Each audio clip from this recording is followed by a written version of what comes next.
13, desde el versículo 1 al 23. Vamos a continuar con el sermón que empezamos la semana pasada.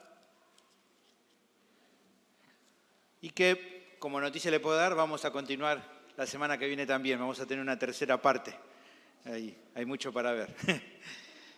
Cuando estaba escribiendo, en un momento me paré y dije, me parece que va a haber otro domingo más. Pero bueno,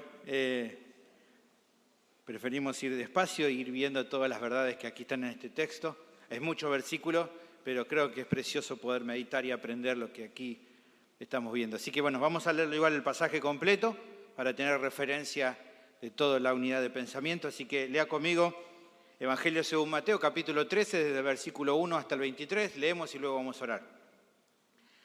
Dice así la palabra del Señor. Aquel día salió Jesús de la casa y se sentó junto al mar.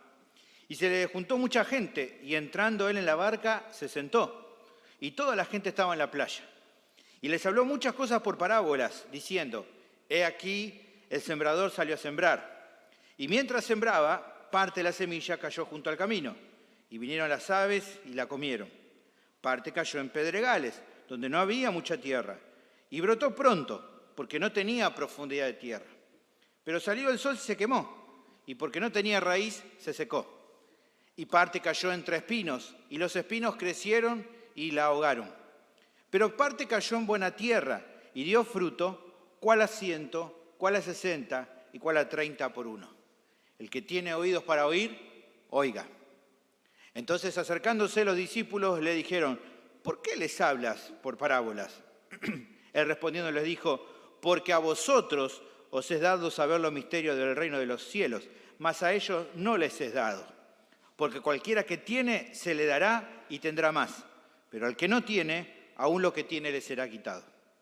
Por eso les hablo por parábolas, porque viendo no ven, y oyendo no oyen, ni entienden. De manera que se cumple en ellos la profecía de Isaías que dijo, de oído oiréis y no entenderéis, y viendo veréis y no percibiréis. Porque el corazón de este pueblo se ha engrosado, y con los oídos oyen pesadamente, y han cerrado sus ojos, para que no vean con los ojos y oigan con los oídos y con el corazón entiendan y se conviertan y yo los sane. Pero bienaventurados vuestros ojos, porque ven, y vuestros oídos, porque oyen. Porque de cierto os digo que muchos profetas y justos desearon ver lo que veis y no lo vieron, y oír lo que oís y no lo oyeron. Oíd pues vosotros la parábola del sembrador. Cuando uno oye la palabra del reino y no la entiende, viene el malo y arrebata lo que fue sembrado en su corazón. Este es el que fue sembrado junto al camino.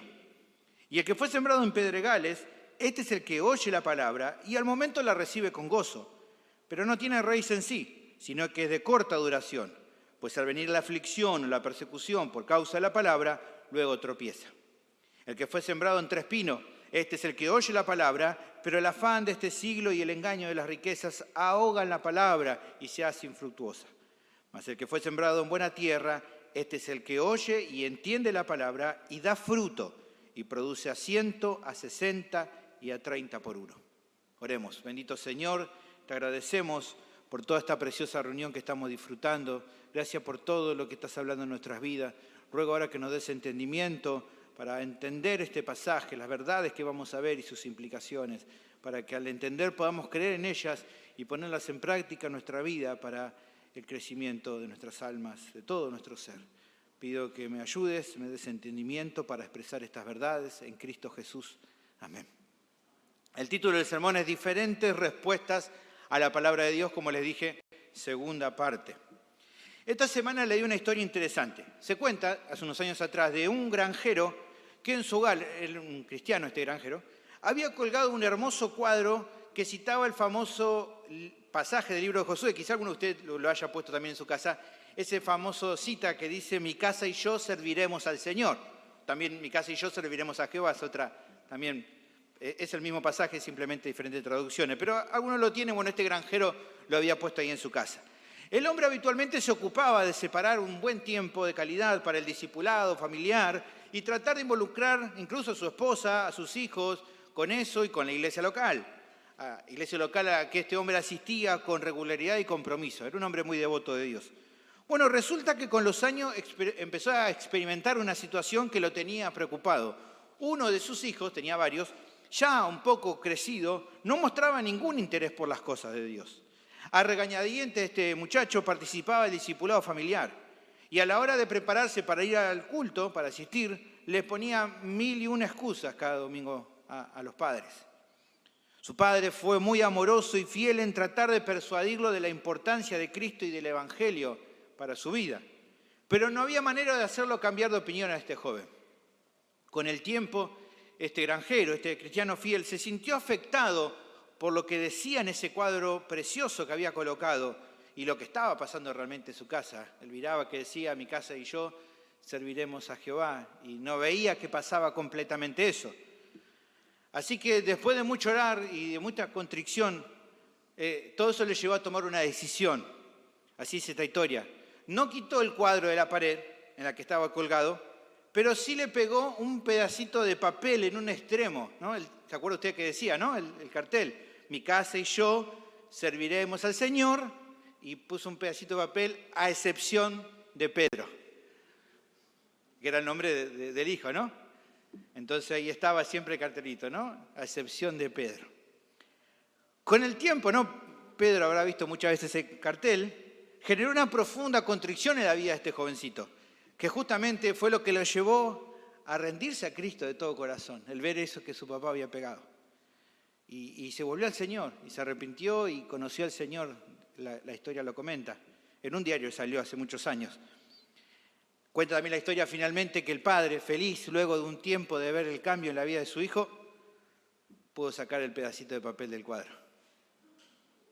Ahora, ¿por qué menciono esta historia? Digamos que lo que era la excepción en la casa de este hombre es medio que a veces la regla en buena parte del mundo conocido como cristiano. Muchos se identifican hasta cierto punto con Dios, hay algunos que comprenden el Evangelio, que hasta a veces puede ser que asistan a una iglesia evangélica, pero en cierto modo muestran el mismo patrón de vida o actitudes similares al joven de la historia antes de conocer a Cristo. No hay un compromiso fiel con el Señor. No le importa, no está muy interesado en eso. Digamos que las cosas de este mundo, como diríamos, le tiran más, le gustan más. No hablamos solamente de personas jóvenes, también de personas grandes, que el mundo les tira más. Que aunque por un tiempo mostraron tal vez un entusiasmo ferviente por Dios, eso tal vez se fue apagando, se fue amesetando y hasta a veces desapareciendo. ¿Qué es lo que pasó? Bueno, probablemente, aunque oyeron el mensaje de salvación y les pareció bueno, no produjo el cambio evidente y duradero que se evidencia en quienes han recibido genuinamente el reino de los cielos en su vida. Por ende, como venimos viendo en esta parábola, la semilla no produce el fruto esperado. El domingo pasado estuvimos notando que Mateo presenta el cambio en la enseñanza de Jesús, que reflejaba por un lado el juicio divino hacia aquellos que rechazaron su identidad mesiánica en el hecho de dejar de enseñar de manera más clara y empezar a utilizar parábolas. Entonces, él les presentó una parábola de la cual es más que seguro que, como dijimos, la gente entendió el foco central, pero de la que no recibieron la enseñanza espiritual comparable a la que apuntaba, cuál es el propósito al usarse parábolas. En cambio, Jesús no se las explica, pero sí recibieron de Jesús un llamado de atención a meditar en esta parábola y procurar encontrar su significado. Quienes realmente estuvieran interesados lo obtendrían si con fe venían en Él o venían a Él en busca de respuestas. Pero como la mayoría solo lo seguía de manera superficial, porque estaban más interesados en los beneficios de estar cerca de Él y no tanto en el costo que exigía seguirlo, no se molestaron demasiado en querer explorar más de lo inicial, de lo superficial. Con eso iba quedando claro, como ya estamos viendo, que el reino de Dios es recibido por los creyentes verdaderos y rechazados por los falsos. El primer concepto clave que vimos la semana pasada, que el texto progresivamente nos enseña en cuanto a esto, es que el resultado depende del terreno sembrado. Eso lo vimos del versículo 1 hasta el 9 cuando relatamos la parte en la que Jesús presenta la parábola. Eso es algo que la multitud, dijimos, entendió con esta parábola del sembrador, que el resultado depende del terreno sembrado. Pero como también advertía, se ilustra también con todo el contenido del pasaje. Mateo lo está utilizando de la manera que lo usa para eso, para justamente hacer ver que algunos no van a avanzar más allá de un mero entendimiento limitado, lo que refleja que el reino de Dios estaba todavía lejos para esas personas. Otros, como vamos a empezar a ver en esta segunda parte, sí se acercaron a Cristo para tratar de entender mejor estas verdades. El apóstol los identifica correctamente como discípulos, porque solo quienes siguen de corazón a Cristo son los que pueden conocer y aprender con mayor amplitud y profundidad su voluntad, porque justamente anhelan poner en práctica eso en sus propias vidas, justamente para la gloria de Dios. Te animo entonces a seguirme con atención, porque estoy seguro que esta segunda parte del sermón puede ser de mucha edificación para tu vida, así como lo fue para los oyentes de Mateo que recibieron aquí el testimonio del apóstol. El tema del sermón, como recién mencionaba, es el siguiente: el reino de Dios es recibido por los creyentes verdaderos y rechazado por los falsos. ¿Qué podemos aprender respecto a esto? Bueno, el texto enseña progresivamente 3 conceptos claves, de los cuales hoy vamos a ver el número 2, el segundo. ¿Está bien? ¿Me siguen hasta acá? Bien. Vamos a ver entonces el segundo concepto clave que el texto enseña progresivamente. Este segundo concepto clave es que es esperable que unos reciban el reino de Dios y que esté vedado para otros. Hoy nos vamos a enfocar entonces en el versículo 10 hasta el 17. El pasaje prosigue en esta tarde, entonces dijimos, con lo que aconteció luego de que Jesús concluyera de hablar la parábola a la multitud. Versículo 10. Entonces, acercándose los discípulos, le dijeron: ¿por qué les hablas por parábolas? El apóstol nos explica si esta charla aconteció poco o mucho tiempo después de la enseñanza de Jesús a las orillas del mar Galilea. Fíjense que vuelve a utilizar algo que ya utilizó varias veces antes y que ya podemos ir entendiendo que es una manera de usar. En este entonces, ese entonces es algo indefinido. No es un dato que resulte relevante para el foco de la enseñanza, si fue ahí al instante o fue después. Pero sí queda claro un asunto, si usted ve ahí conmigo rápidamente. Ve que hay un cambio de enseñanza y de personas. La multitud que estaba en la playa escuchando ya no está presente. Lo último que escucharon de Jesús fue el llamado y la exhortación. ¿Se acuerdan? Que el que tenga oídos para oír, que oiga. Dijimos que esto no era simplemente una amonestación a que se esfuercen por no quedarse solo en la superficie, sino que además era como una invitación a venir a Él para hallar respuesta. ¿Qué aconteció con este llamado? Que la mayoría de la gente se fue. Fíjense que ahí en el texto ya no aparece la multitud. Pero algunos sí se nos muestra que acudieron a Él. No es que Jesús se queda solo, hay gente que se queda. ¿Quiénes se quedan? Bueno, no sabemos los nombres, no sabemos cuántos eran. Para Mateo eso tampoco es importante. Lo que realmente importa aquí, que Mateo lo quiere dejar claro, es cómo se identifican las personas que quedan. ¿Cómo lo llaman? Los discípulos. Particularmente no creo que aquí sea que estaba hablando solo con los 12, pero igual tampoco es el punto, si eran los 12 o si eran más de los 12 apóstoles. El punto es que eran los discípulos. Y el punto es que solo son ellos los que se acercan. ¿Ven? Acercándose los discípulos. Probablemente acercándose sin entender muy bien del todo lo que acababa de acontecer.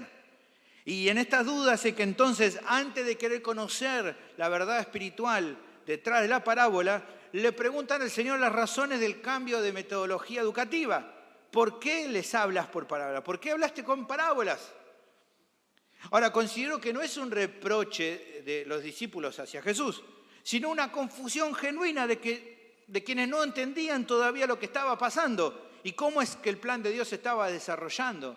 De repente todavía no tenían el suficiente entendimiento y ahí estaban y querían entender, como quizás nosotros hubiéramos también querido saber.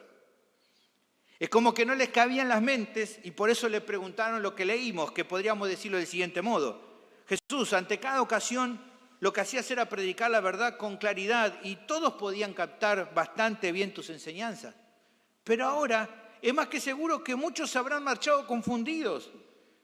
Jesús, ¿eso es algo bueno? Y si es bueno, ¿en qué sentido es bueno?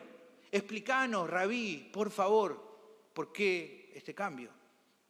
Bueno, la respuesta de Jesús a continuación es muy interesante. Él les responde al momento y les dice, Él respondiendo les dijo, versículo 11, lea conmigo, porque a vosotros os es dado saber los misterios del reino de los cielos, mas a ellos no les es dado, porque a cualquiera que tiene se le dará y tendrá más, pero al que no tiene, aún lo que tiene le será quitado.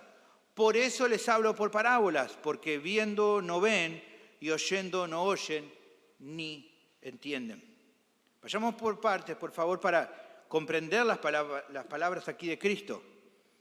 Si usted ve ahí conmigo rápidamente, ve que va dando como razones que explican el cambio. Por eso, fíjense que si usted ve en el texto, si bien son poquitos versículos, ve muchas veces el por qué. ¿Por qué? ¿Por qué? ¿Por qué? Eso quiere decir que él está dando razones de por qué hizo lo que hizo.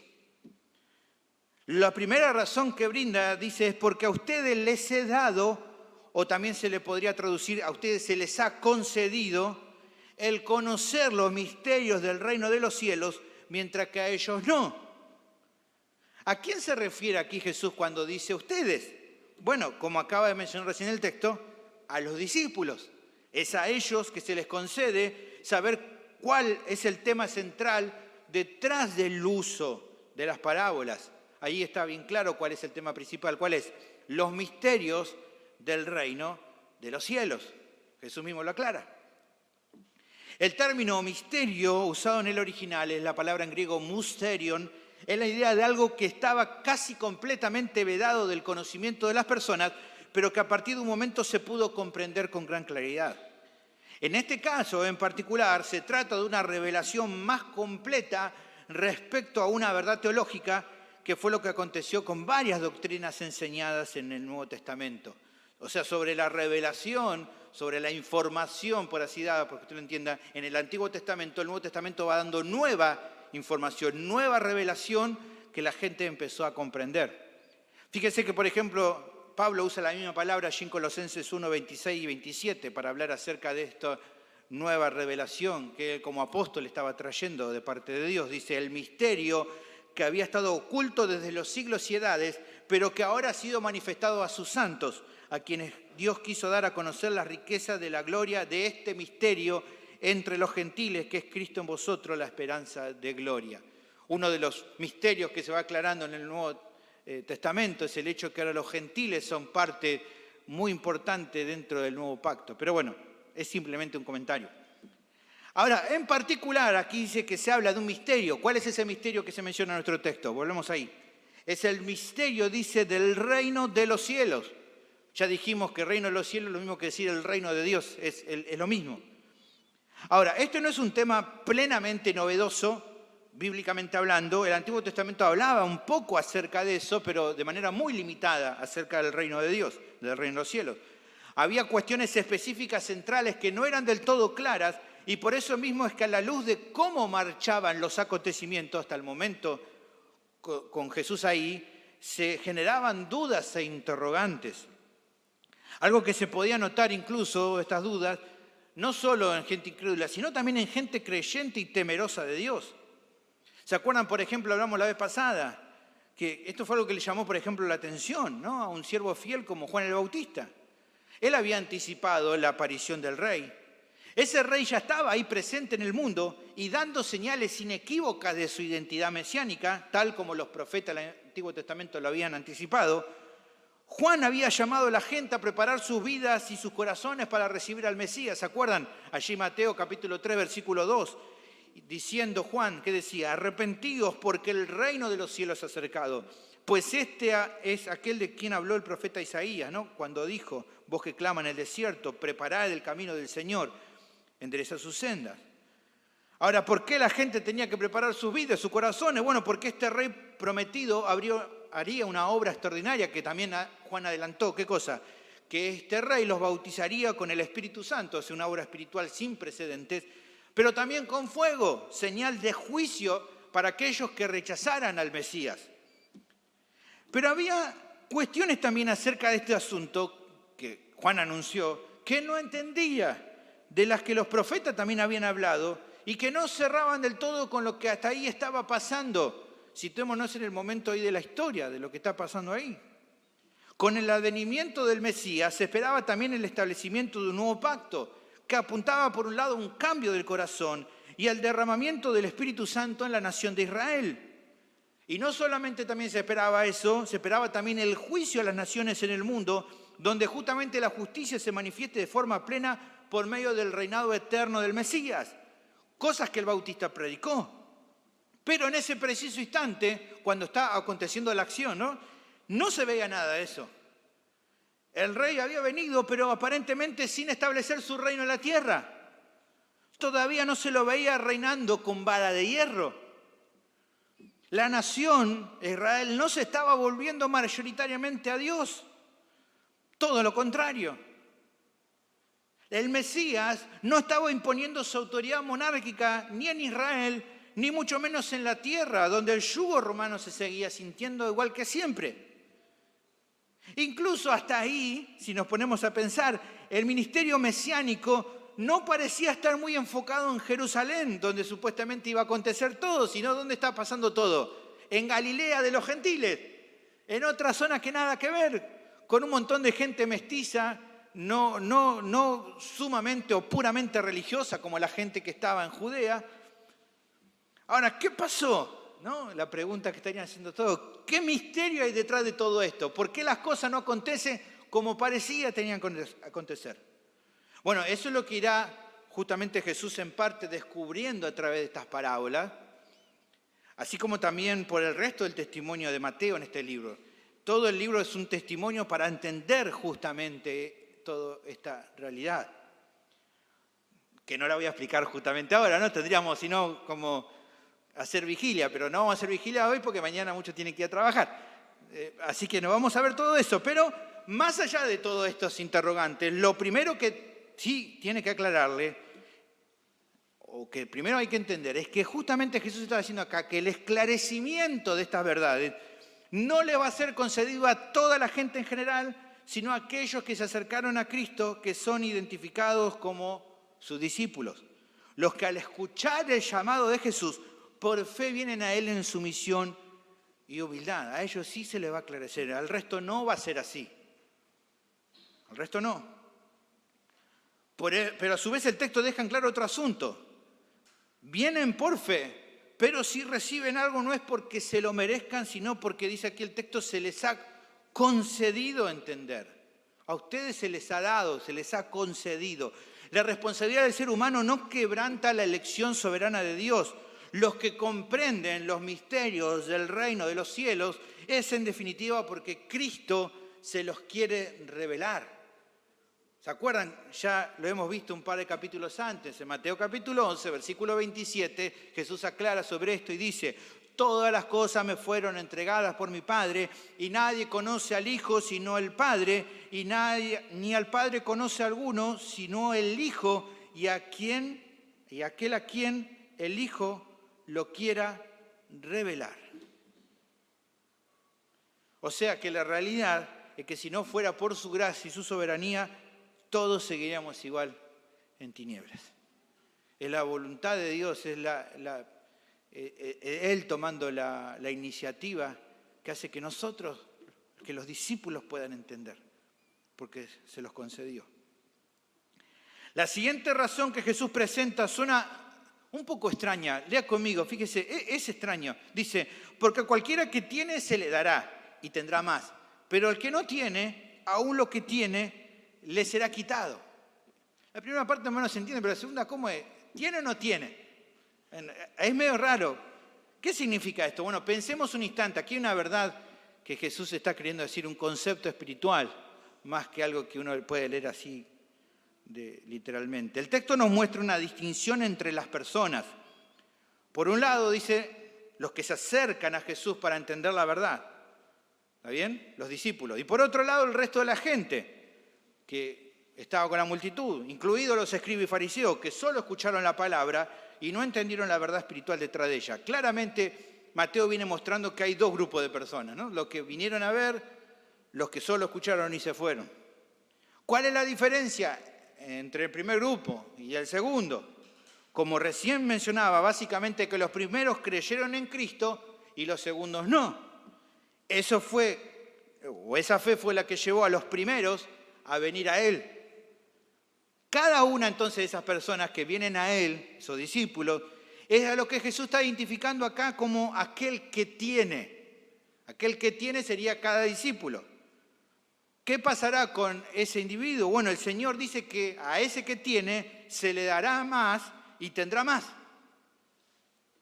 ¿Por qué? Porque solo ellos son los que forman parte del reino de los cielos y por ende van a disfrutar de todos los beneficios de haber recibido el reino en sus vidas. Por eso tienen, pero se le va a dar para que tengan más. Como resalta un comentarista bíblico, a cualquiera se refiere a todos los que creen. Aquellos a quienes soberanamente se les ha dado el regalo de la vida eterna, recibida al confiar en Jesucristo. Se trata de los verdaderos ciudadanos del reino que han recibido al Rey. Y a quien acepta y tiene la salvación de parte de Dios, se le dará más. La persona que acepta la luz verdadera, como dice Juan capítulo 1, versículo 9, recibirá aún más luz a medida que crece en obediencia y madurez en el Señor. Finalmente dice este autor, el creyente que vive según la luz que tiene en Cristo, recibirá continuamente más y más luz. Pero asimismo Jesús advierte que el destino del incrédulo es exactamente el opuesto. A causa de su rechazo y su falta de fe genuina en Cristo, no tiene la salvación que el grupo anterior sí posee y por medio de la que va recibiendo cada vez más bendiciones. Por ende, entonces, a cada integrante de este segundo grupo que no tiene, incluso la mayor o menor luz que haya recibido, al ser expuesto a la verdad del Evangelio, dice el texto, se le va a ser quitada. No tiene, pero incluso lo que tiene, le será quitada. Esto era algo que se ilustraba con el pasaje.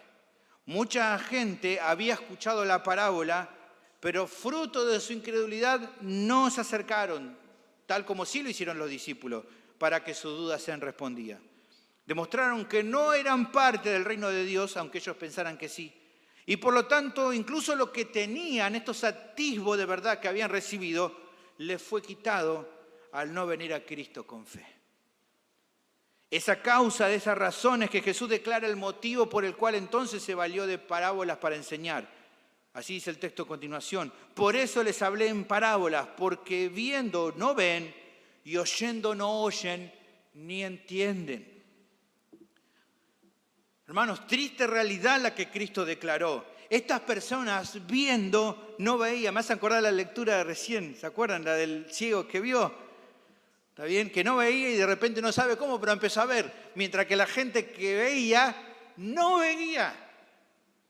Así pasa también aquí. Estas personas viendo no veían. Tenían oídos, pero no oían. Mucho menos entendían. ¿Cómo es esto posible? Nuevamente le pido, recordemos el testimonio del apóstol. Mateo había hablado sobre el tema. Esta gente había visto las señales en el Verbo encarnado. Señales que irrefutablemente testificaban que Jesús era el Mesías. No solo las señales lo identificaban, incluso él mismo se identificaba como Mesías y no solo lo decía, sino lo corroboraba por sus obras. Fíjense, por ejemplo, en Mateo capítulo 12, versículo 8, Jesús habla y dice, porque el Hijo del Hombre, hablando del mismo, es Señor del día de reposo. Esta es una declaración que solo lo puede hacer quien es Dios encarnado. Solo el Mesías podía decir algo así. Cualquier otra persona hubiera sido un blasfemo. Pero Jesús lo dice porque es la verdad. Y luego, por ejemplo, en capítulo 9, versículo 6, cuando él se habla a sí mismo de hijo de hombre es una identificación del Antiguo Testamento para el Mesías. Aparece allí en el libro de Daniel, cuando se habla del hijo del hombre que estaba allí como Dios. Ahora, fíjense, ahora Jesús en capítulo 9, versículo 6, versículo 7, dice Jesús, pues para que sepáis que el Hijo del Hombre tiene potestad en la tierra para perdonar pecados, dice entonces al paralítico, levántate, toma tu cama y vete a tu casa. Entonces él se levantó y se fue a su casa. Él demuestra, como soy el Hijo del Hombre y tengo autoridad para perdonar pecado porque yo soy el Señor, entonces le digo a este hombre que se levante y se va a levantar. ¿Y qué pasó? El hombre se levantó y se fue. Entonces él demuestra con sus palabras y con sus hechos que él era el Mesías. No solo entonces las señales lo identificaban, claramente, no solo que él lo había expresado y lo había demostrado en sus obras, su enseñanza como Dios había sido precisa, exacta, teológica y escrituralmente hablando. Como diríamos en este tiempo, no había fallas en su lógica argumentativa, no había manera de poder decir nada, todo lo que decía estaba bien. Nadie pudo refutar o alegar algo en contra de su enseñanza. Por eso fíjense que más adelante, allí en Mateo capítulo 26, versículos 59 y 60, cuando justamente lo quieren acusar, la única manera de acusar es mintiendo, dando un falso testimonio contra él. Porque no había nadie que podía testificar algo verdadero hacia él, que haya dicho algo malo. Fíjense que allí dice, y los principales sacerdotes y los ancianos y todo el concilio buscaban falso testimonio contra Jesús para entregarle a muerte. ¿Y qué dice? No lo hallaron, aunque muchos testigos falsos se presentaban. Claro, como entraron de una manga mentiroso, entre ellos se mentían uno a otro y no quedaba claro nada, porque claramente era mentira todo lo que decía, todo. Era la única manera de poder acusarlo, porque no había nada que Jesús hubiera dicho que estuviera incorrecto, porque Él era el Mesías. Él es la verdad. Ni siquiera las mentes más brillantes de ese tiempo, como eran los escribas, los fariseos, pudieron objetar algo que Jesús haya dicho. Entonces habían visto, habían oído, pero viendo no vieron lo que estaba delante de sus propias narices. Y oyendo no oyeron como debían. Y por ende no entendieron la verdad que claramente estaba tan al descubierto. No era un problema de falta de información, no era un problema de ignorancia intelectual, sino, como vamos a ver con mayor claridad más adelante en el pasaje, un problema netamente del corazón. El problema de las personas que no quieren venir a Cristo es un problema del corazón. Su incredulidad espiritual no les permitía evaluar con honestidad, admitir y sobre todo confiar en aquello que era tan obvio y que llevó a los discípulos a creer y venir a Jesús. Así que lo que era una invitación para algunos a conocer más acerca de los misterios del reino de Dios y en definitiva acerca de Dios mismo, es lo que terminó siendo un impedimento para aquellos que obstinadamente rechazaban al Mesías. Era parte del juicio divino a causa de su incredulidad impenitente. Por eso les habló en parábolas.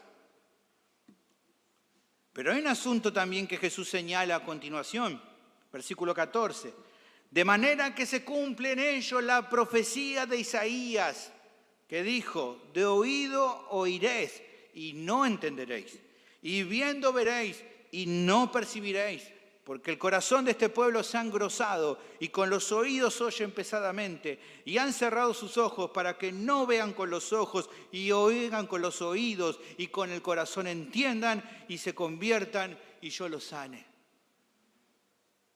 Así como en otros pasajes, aquí también se menciona en un hecho del ministerio de Cristo, el cumplimiento de una profecía del Antiguo Testamento. Es una palabra muy importante en el Evangelio según Mateo, la palabra cumplimiento. Por ejemplo, en Mateo 12, 15 se mencionaba algo de esto. Sabiendo esto, Jesús dice allí, se apartó y le siguió mucha gente y sanaba a todos y les encargaba rigurosamente que no lo descubriesen, y aquí la misma fórmula, para que se cumpliese lo dicho por el profeta Isaías. Entonces, sobre el ministerio de Cristo muchas veces se menciona esto para que se cumpliese, para que se cumpliese, para que se cumpliese.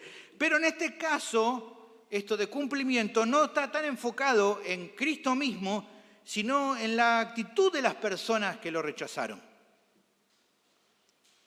El texto mencionado aquí, en esta porción que Jesús cita, es Isaías capítulo 6, versículo 9, versículo 10. Leámoslo para ver cuál es la cita original. Dice, y dijo, anda y diga a este pueblo, oíd bien y no entendáis, ved por cierto, mas no comprendáis. Engruesa el corazón de este pueblo y agrava sus oídos y ciega sus ojos para que no vea con sus ojos, ni oiga con sus oídos, ni su corazón entienda, ni se convierta y haya para él sanidad. Miren, la cita original, el tiempo, era una época muy triste, donde el pueblo de Israel, en este caso aquí es el reino del sur, que es Judá, vivía una vida alejada de Dios, entregado a la inmoralidad, a la idolatría, al pecado en general. Fíjense el contexto en que este pasaje se menciona, el tiempo donde se dio. Estamos hablando de Isaías capítulo 6, versículo 9 y 10. Bueno, vayamos al principio de Isaías, versículo 1. Ahí se nos cuenta el momento, la ocasión, cuando sale este oráculo, como se llama, la profecía. Fíjense, dice Isaías 6.1, en el año que murió el rey Uzías, vi yo al Señor sentado sobre un trono alto y sublime, y su falda llenaban el templo. La pregunta, bueno, el año que murió el rey Uzías, ¿qué pasó ese año? Bueno, el que hereda el trono es el rey Jotam, su hijo. ¿Qué pasaba con el pueblo en ese momento? Bueno, vayamos a ver el contexto histórico y vamos a entender, fíjense que el contexto histórico nos muestra un poquito. Primero vamos a leer Segundo de Reyes, capítulo 15, versículo 32. Dice, en el segundo año de Peca, hijo de Remalías, rey de Israel, comenzó a reinar Jotam, hijo de Uzías, rey de Judá. Cuando comenzó a reinar era de 25 años y reinó 16 años en Jerusalén. El nombre de su madre fue Jerusa, hija de Sadoc. Y él hizo lo recto ante los ojos de Jehová. Hizo conforme a todas las cosas que había hecho su padre Uzías. Con todo eso, fíjense, muy interesante, los lugares altos, los lugares de adoración idolátrica, no fueron quitados porque el pueblo sacrificaba aún y quemaba incienso en los lugares altos. Esto es la idea de están adorando a otros dioses. Eran altares idolátricos porque aquel que quería adorar a Dios de corazón iba al templo, no iba a adorarle en lugares altos. Fíjense también lo que menciona sobre el contexto histórico en Segundo de Crónicas, capítulo 27, versículo 1. Dice, de 25 años era Jotán cuando comenzó a reinar y 16 años reinó en Jerusalén. El nombre de su madre fue Jerusa, hija de Sadoc, lo mismo. E hizo lo recto ante los ojos de Jehová, conforme a todas las cosas que había hecho Uzías su padre, salvo que no entró en el santuario de Jehová. Pero fíjense el final. Pero el pueblo continuaba corrompiéndose. ¿Ven? Ahora un poco la situación de cómo estaba el pueblo en ese momento. Es en esta situación, con este pueblo que está adorando a otros dioses, con este pueblo que se está corrompiendo, que Dios manda a Isaías a dar la profecía a este pueblo.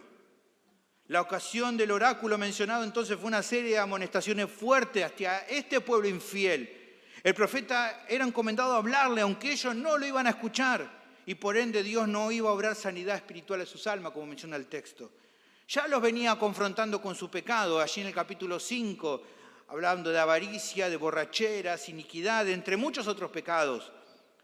Pero la situación acá vemos que empeoró. Incluso es muy interesante porque el rey que los estaba gobernando, dice el texto que era un hombre recto, que temía a Dios. Jotam dice, temía a Dios, pero el pueblo no seguían el ejemplo de su rey.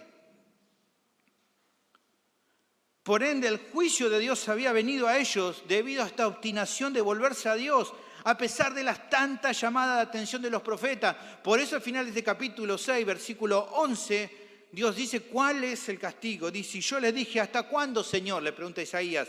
Y respondió el Señor, hasta que las ciudades estén asoladas y sin morador, y no haya hombres en las casas, y la tierra esté hecha un desierto, hasta que Jehová haya echado lejos a los hombres y multiplicado los lugares abandonados en medio de la tierra. ¿Qué está diciendo?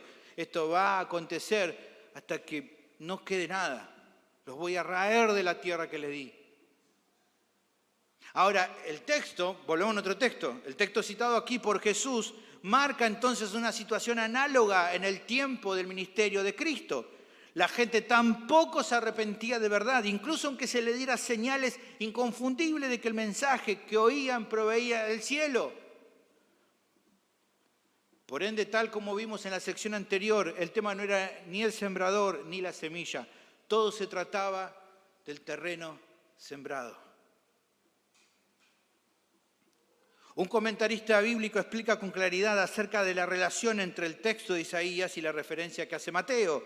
Dice, escuche, Judá estaba a punto de ir cautiva a Babilonia como parte del juicio de Dios, pero se negaron a volverse a él en busca de misericordia y ayuda. Ahora Jesús les dice que aunque escuchaban no entendían y que aunque veían no percibían, porque habían cerrado intencionalmente los ojos y los oídos a Dios y se negaban a entender con el corazón y volver a Él para que los sanaran.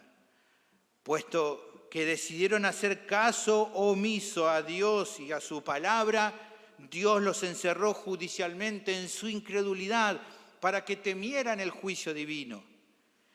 Dice este autor, el primer cumplimiento de la advertencia de Isaías vino en el juicio del cautiverio babilónico, tal como el profeta prometió.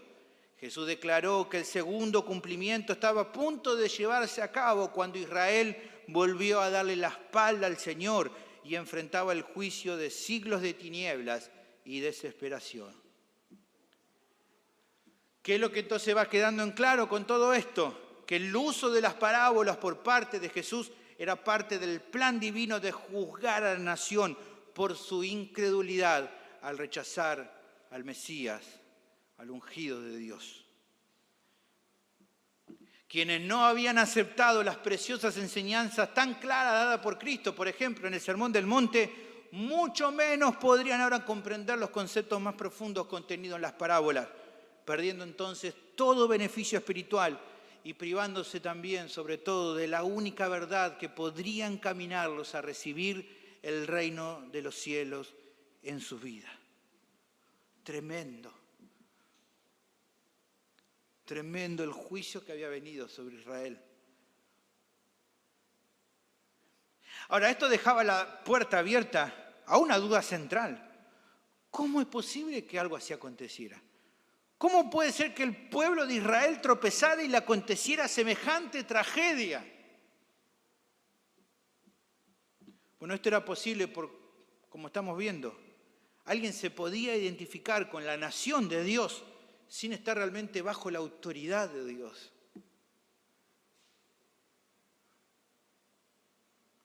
Y mucha gente anda así. Por eso ayer el pastor Isaías predicaba el Evangelio y decía, usted se tiene que poner bajo Dios. Bueno, esta gente no estaba bajo Dios, no estaba bajo su autoridad, aunque vivían en la nación que era identificada con Dios. La gente mostraba simpatía por Dios en sus actividades religiosas, en sus costumbres, en sus oraciones y hasta en las puertas de sus casas, donde era común incluso que hubiera textos bíblicos. Esta gente decía, Dios te bendiga. Esta gente cuando le pasaba algo bueno tal vez decía gloria a Dios. Tal vez al momento de comer repetían una oración y al final de la oración decían, Jehová mi pastor, nada me faltará. Pero Dios no estaba donde fundamentalmente tenía que estar, que era en la vida de ellos. Estaba en todo lo que había alrededor de ellos, pero no en su corazón. Nadie debía asombrarse de que esto aconteciera. El Antiguo Testamento era un testimonio evidente de que no era la primera vez que esto pasaba.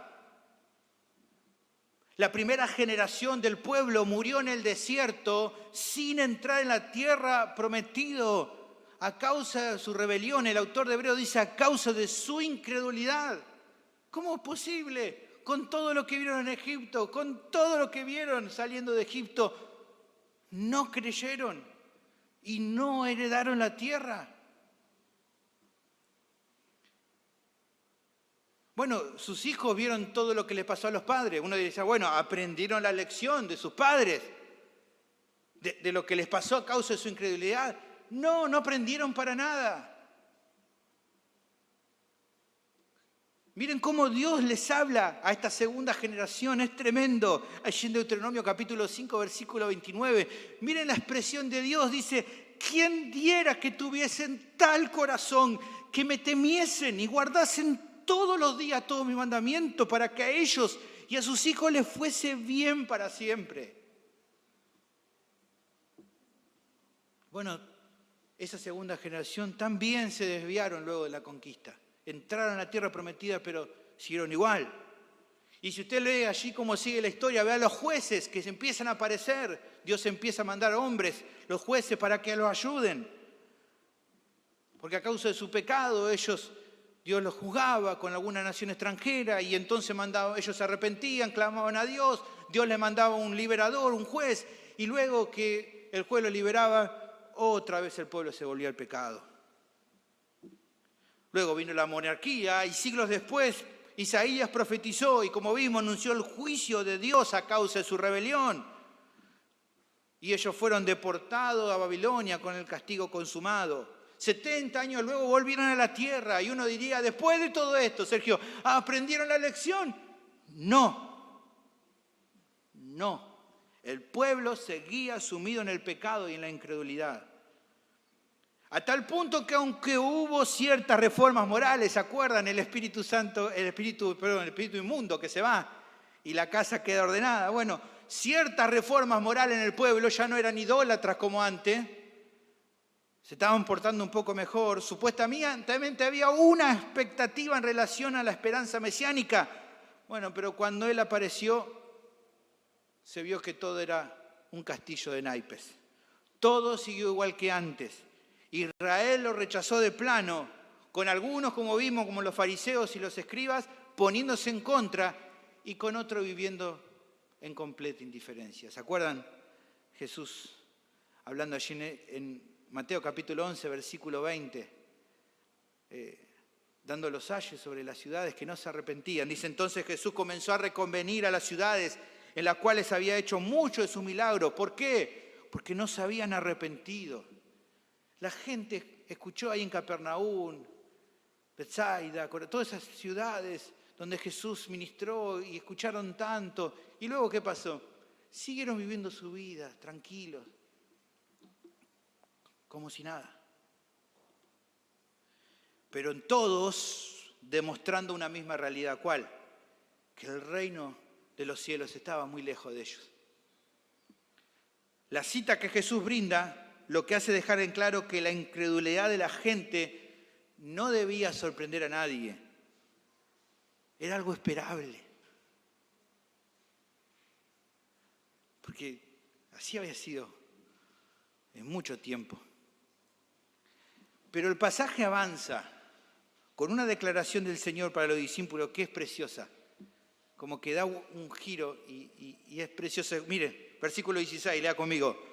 Jesús los mira y le dice, pero bienaventurados vuestros ojos porque ven y vuestros oídos porque oyen, porque de cierto os digo que muchos profetas y justos desearon ver lo que veis y no lo vieron, y oír lo que oís y no lo oyeron. Estos discípulos podían darse más que satisfechos. Según Jesús eran receptores de una bendición inmensa. Bienaventurados sus ojos porque lo pueden ver y sus oídos por lo que pueden oír. ¿Qué significa eso? Bueno, pienso que al menos dos cosas. Lo primero es la realidad que así como en el pasado y en el presente, como estábamos viendo, mucha gente viendo no vio y oyendo no oyó, sí había otros que sí pudieron ver y pudieron oír cuando vieron y oyeron. ¿De quiénes está hablando Jesús? Bueno, de todos los creyentes verdaderos de toda la historia. Porque incluso te mencioné momentos muy difíciles. Bueno, hasta en los momentos de mayor oscuridad espiritual, hubo un remanente que confió y que temió a Dios y por ende le obedeció. Siempre hubo gente fiel. No eran los muchos, pero siempre había. Mire, le invito, por ejemplo, usted lee el libro de Jueces y ve, dice, un desastre Israel. Lea el libro de Ruth y va a ver que está pasando la situación en medio de una situación desastrosa. Pero había gente fiel en un pueblo. Gente que temía a Dios y que le obedecía. Incluso gente extranjera que se volvía a Dios de corazón. Entonces, en los momentos de mayor oscuridad hubo gente, un remanente que confió, que al ver las obras de Dios y escuchar su mensaje, se volvieron humildemente a Él y lo buscaron de verdad. No todo es mala noticia. Tal es así, incluso, hermanos, si usted viene viendo conmigo el Evangelio, según Mateo, al llegar el Mesías, mucha gente le honró y le adoró. Por ejemplo, en Mateo capítulo 2, versículo 1, ¿se acuerdan que hablamos de unos extranjeros? ¿De quiénes? de los magos de Oriente. Cuando Jesús nació en Belén de Judía, en días del rey Herodes, vinieron del Oriente a Jerusalén unos magos diciendo: ¿dónde está el rey de los judíos que ha nacido? Porque su estrella hemos visto en el Oriente y venimos a adorarle. Esta gente creía en él. Se habían tomado el trabajo de viajar para adorarlo. Mire, por ejemplo, bueno, era extranjero, solamente extranjero. No, también judíos. Lucas capítulo 2, versículo 25. Dice: y aquí había en Jerusalén un hombre llamado Simeón, y este hombre, justo y piadoso, ¿ven?, esperaba la consolación de Israel, y el Espíritu Santo estaba sobre él. Y le había sido revelado por el Espíritu Santo que no vería la muerte antes que viese al ungido del Señor. Y movido por el Espíritu vino al templo. Y cuando los padres del niño Jesús lo trajeron al templo para hacer por él conforme al rito de la ley, él, este hombre, Simeón, le tomó en sus brazos y bendijo a Dios diciendo: ahora, Señor, despides a tu siervo en paz conforme a tu palabra, porque han visto mis ojos tu salvación, la cual has preparado en presencia de todos los pueblos, luz para revelación a los gentiles y gloria de tu pueblo Israel. Un hombre que creía y que recibió la bendición de ver a su Salvador, que esperaba. Todavía era un niño, pero él sabía que ese niño iba a ser el Salvador de Israel y su Salvador. Y así tenés otras historias. Gente que quería conocerlo, que buscaba conocerlo más. Incluso gente que llegaron a identificarse como sus discípulos, aunque el mundo entero y hasta sus mismos compatriotas los aborrecieron por eso. Jesús les había dicho a los discípulos en capítulo 10, versículo 22, y seréis aborrecidos de todos por causa de mi nombre, mas el que persevera hasta el fin, este será salvo. Y ellos dijeron: Jesús es así, entonces ya está, sacanos de tu lista de discipulado, nos volvemos a casa. No hicieron nada de todo eso, les siguieron igual, sabiendo que iban a ser aborrecidos por su familia, por sus amigos, por su nación. No les importaba. ¿Por qué? Porque creían en Cristo Jesús, que era el Mesías, y Él era más importante que cualquier desprecio que podían tener.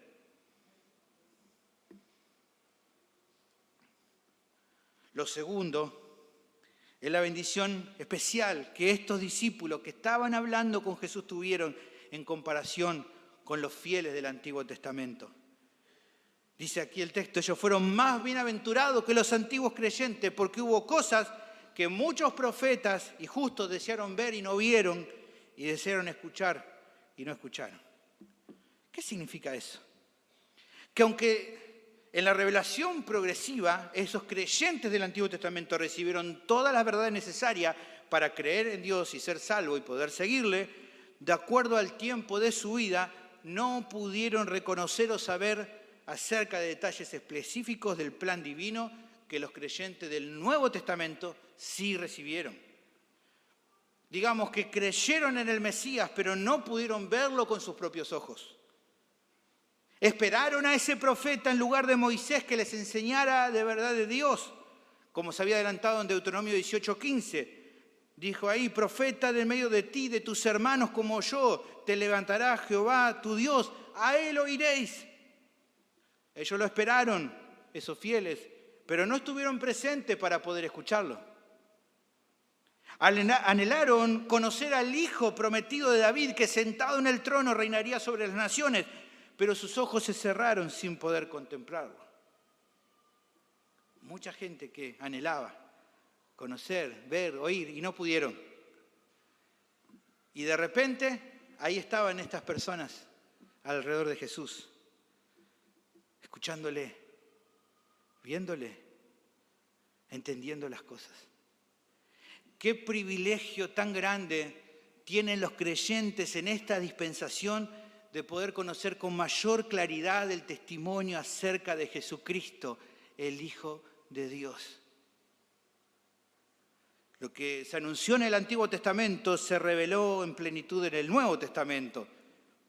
Estos hombres allí que estaban reunidos con Jesús estaban siendo testigos de algo, pero sobre todo de alguien más grande que el templo mismo, más grande que las ofrendas, más grande que el sacerdocio, más grande, dijo él, que el día de reposo, más grande que Moisés, más grande que Salomón, que Jonás y que el resto de todos los profetas.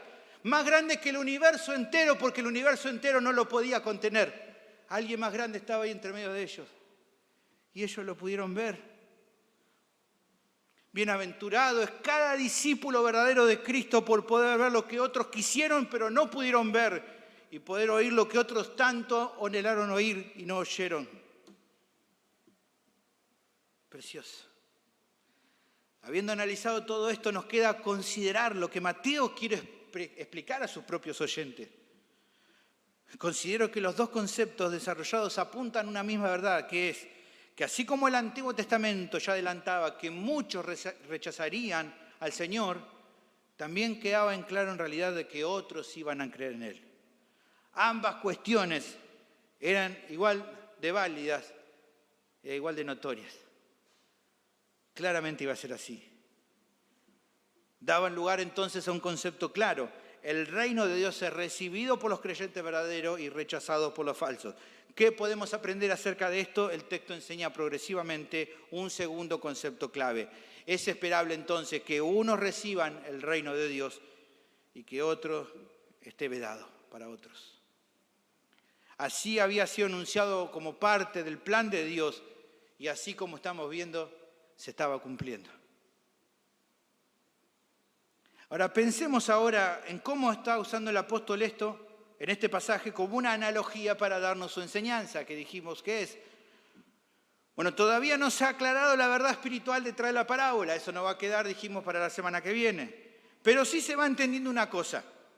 Así como era claro que el resultado depende del terreno sembrado, era normal esperar también que en cada siembra el sembrador obtuviera buenos resultados en la tierra buena del campo y malos resultados en otros. Bueno, eso quedó en evidencia justamente en lo que está ilustrando el relato. ¿Qué está mostrando? Que algunos se fueron, que ya no estaban queriendo conocer. No estaban interesados en saber más acerca del reino de Dios, ya sea por indiferencia espiritual o por el desprecio que podían tener por Jesús. Pero otros sí se quedaron y fueron bendecidos aprendiendo cosas que me imagino jamás se hubieran imaginado que iban a aprender. Incluso sus ojos llegaron a contemplar a la persona más extraordinaria que el mundo haya podido conocer. Y por eso otro de sus apóstoles, Juan, en el Evangelio según Juan, testifica acerca de este hombre con el que habían estado interactuando en esos años y dijo: aquel verbo fue hecho carne y habitó entre nosotros y vimos su gloria, gloria como del unigénito del Padre, lleno de gracia y de verdad. Una bendición inmensurable, pero que además presenta una realidad central. Quienes reciben esto son más que bienaventurados. ¿Por qué? Porque el don de Dios de que sus ojos ven y sus oídos oyen refleja la evidencia de que el reino de los cielos ha llegado a sus vidas, mientras que la incredulidad en los demás reflejaba que el reino de los cielos estaba vedado para esos otros.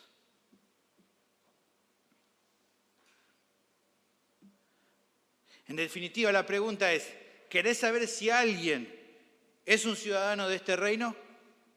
Bueno, fíjate en lo que piensa acerca de Jesús y cómo lo vive reflejado en su vida y te va a decir bastante, o te va a dar bastante certeza si es quien dice ser o si no es.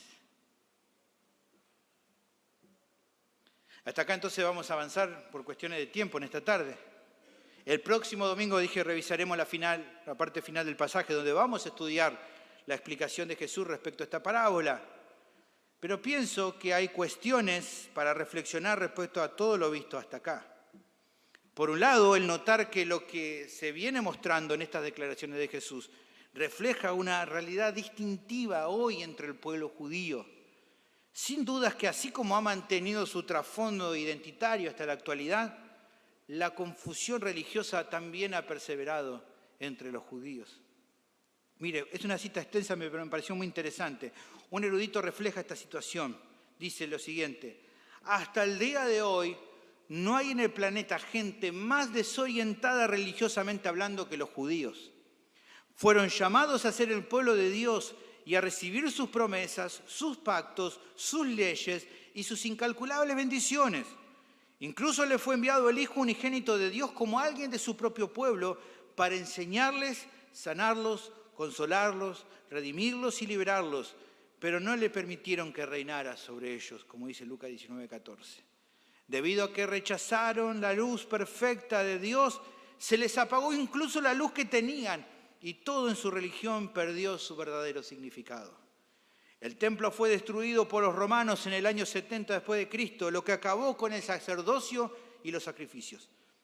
Los requisitos ceremoniales y expiatorios del pacto que tuvieron ya no podían ser satisfechos, pero desde ese tiempo los judíos han continuado con varios aspectos de su religión antigua, sin profetas, sin sacerdotes, sin reyes, sin templo y sin sacrificios. Incluso los que se hacen llamar ortodoxos creen y practican solo una pequeña parte de lo que sus propias escrituras enseñan y ordenan.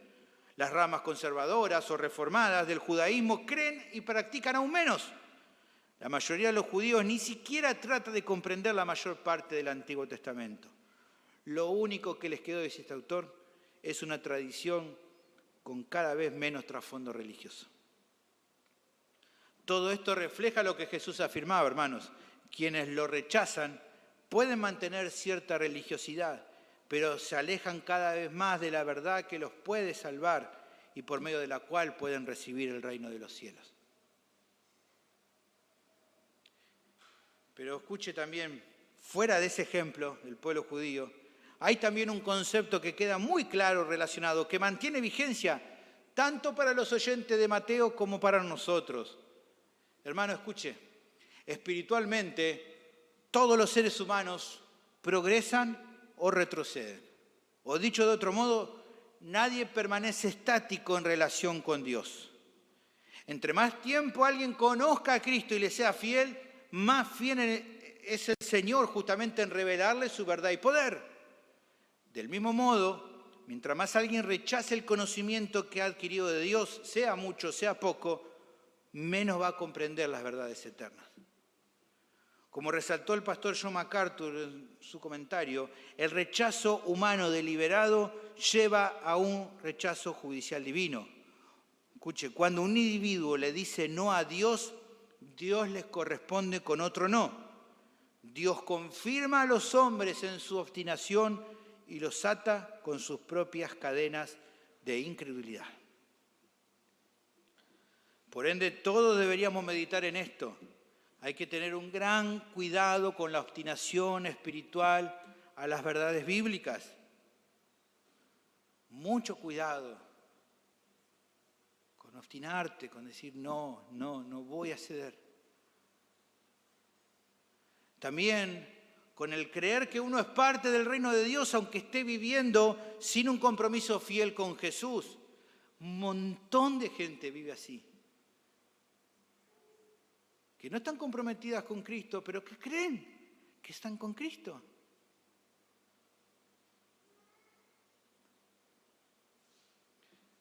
Que se entienda, quien no lo sigue de corazón, no solo está perdiendo la posibilidad de disfrutar de una preciosa comunión con Él, se expone al peligro de endurecerse cada vez más y hasta cerrar progresivamente su corazón a verdades que tal vez tiempo atrás había abrazado.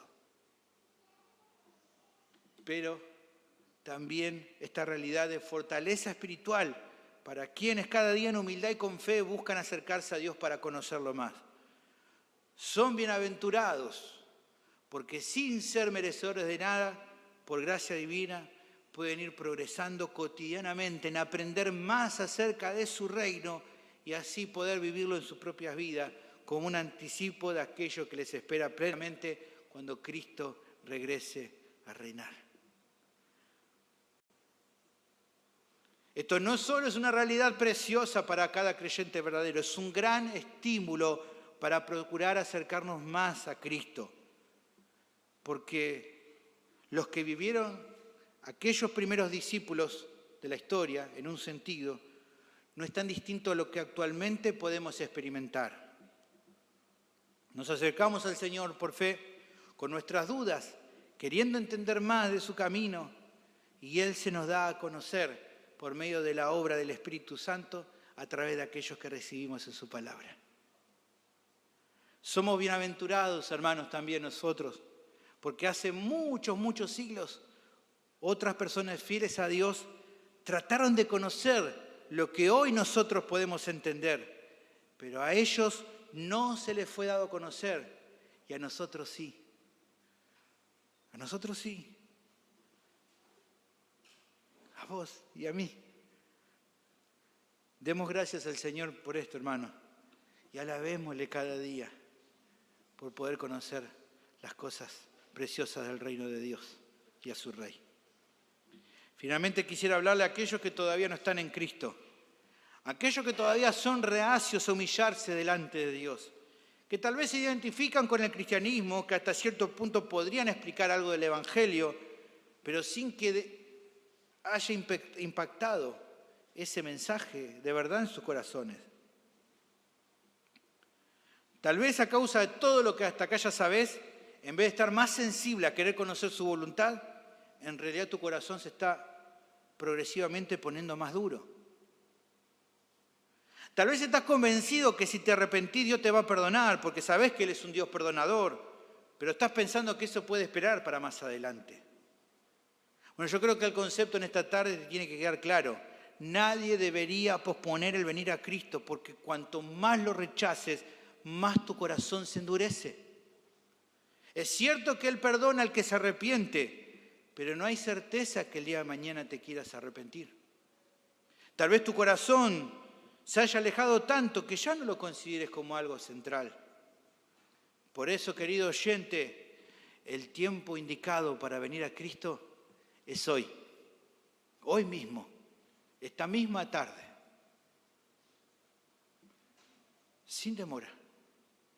¿Querés conocerlo? Bueno, esta misma tarde te llama a eso, pero bajo sus condiciones. Tenés que reconocer tu bancarrota espiritual. Tenés que reconocer que no hay nada que puedas ofrecer o aportar para ganar tu salvación. Que tus pecados lo único que te hacen es merecedor del castigo eterno en el infierno. Pero también entender y creer que si estás arrepentido de toda tu maldad y venís a Cristo confiando en que su obra redentora es plenamente suficiente para salvarte, Él hoy mismo te puede otorgar el perdón de todos tus pecados y la vida eterna. Solo me resta preguntarte, querido amigo, amiga, ¿qué vas a hacer al respecto? Vení a Cristo, por favor. No lo pospongas más. Oremos. Bendito Señor, te agradecemos por esta segunda parte de este precioso pasaje que estamos meditando acerca de tu reino, acerca de quiénes lo reciben y quiénes no, sobre estos conceptos claves, y que es esperable que esto sea así. De que es esperable que muchos estén hoy aquí en este lugar sin todavía conocerte, pero que es esperable también que algunos que en esta tarde se humillen y vengan a vos de corazón, en esta misma tarde te puedan recibir. Es esperable eso, porque vos sos poderoso, vos sos salvador y te gozás de salvar a aquellos que vienen a vos. Señor, te ruego por aquellos corazones que están duros, que escuchan la verdad, que lo entienden, pero que no la aceptan. Por aquellos que están obstinados espiritualmente, que no se someten a tu autoridad, que siguen viviendo como si vos no fueras el Mesías, el Salvador, nuestro Señor, que siguen viviendo para sí mismos, planteando las cosas de acuerdo a su reino personal, y por ende todavía el reino de Cristo no tiene cabida en su vida. Que en esta tarde se den cuenta de que esta obstinación solo lo está llevando a la condenación. Que se den cuenta en esta tarde que no pueden seguir así. Y que se den cuenta en esta tarde que si vienen a vos hoy arrepentidos de sus pecados y confiando en vos, en esta misma tarde pueden recibir el perdón de todos sus pecados y la vida eterna. Que se den cuenta que en esta tarde lo que necesitan es ser reconciliados con Dios, estar a cuenta con Dios, y que solo eso es posible a través de su Hijo Jesucristo, de su muerte y su resurrección.